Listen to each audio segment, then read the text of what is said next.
Before moving to the next CRUD operation for reading or fetching post, in this tutorial, we'll expand on the topic of error handling.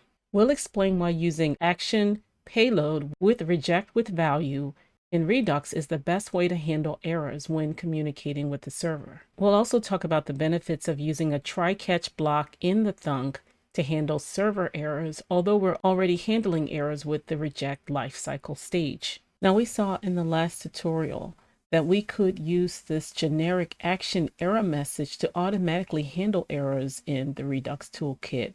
It's part of the action object, so it's great for testing an application. Although the error message is human readable in describing what went wrong, it may not be the most user-friendly way to help the user understand what the real issue is.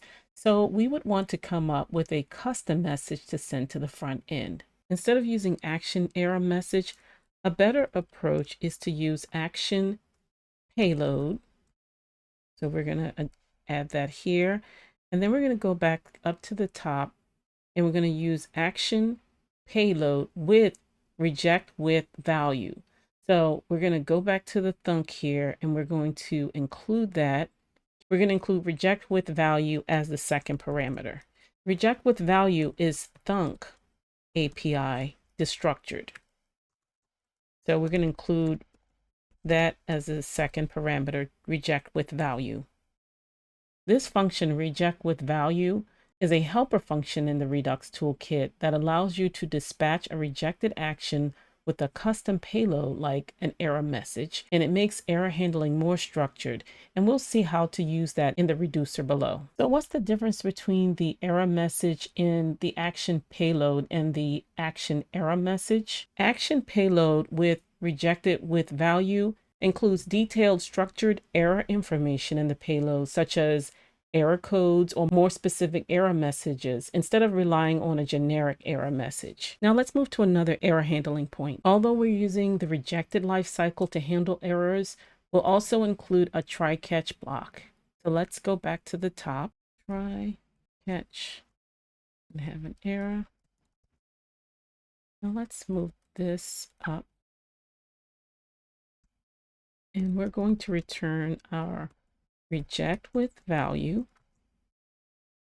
So we're using the rejected lifecycle along with rejectWithValues to handle errors because sometimes asynchronous actions might involve synchronous code. For example, this synchronous code that involves parsing JSON or other non-async operations could throw an error. So this try-catch block will handle those errors as well. So another question that you may be asking, we're using action payload.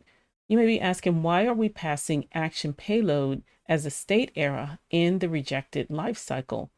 Isn't payload used to pass the data from the server? And I think we answered that question indirectly, but just to make it super clear, action payload can be a vehicle for either for actual response data for the fulfilled action when a request is successful, or it can be a vehicle for an error message, such as with the rejected lifecycle action when a request has failed. And if it's failed, it would be passed via the rejectWithValue function. So depending on whether the action is successful or rejected, action payload can be a vehicle either carrying data or error information. For handling error, using action payload with rejectWithValue is the best way when communicating with the server because it enables a better user experience by displaying clear and actionable error messages.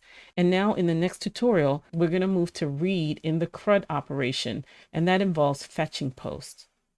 So with that, here's where we'll end our video today. If you found value in this tutorial so far, don't forget to like and share this video. Also, subscribe to the channel and hit the notifications bell button.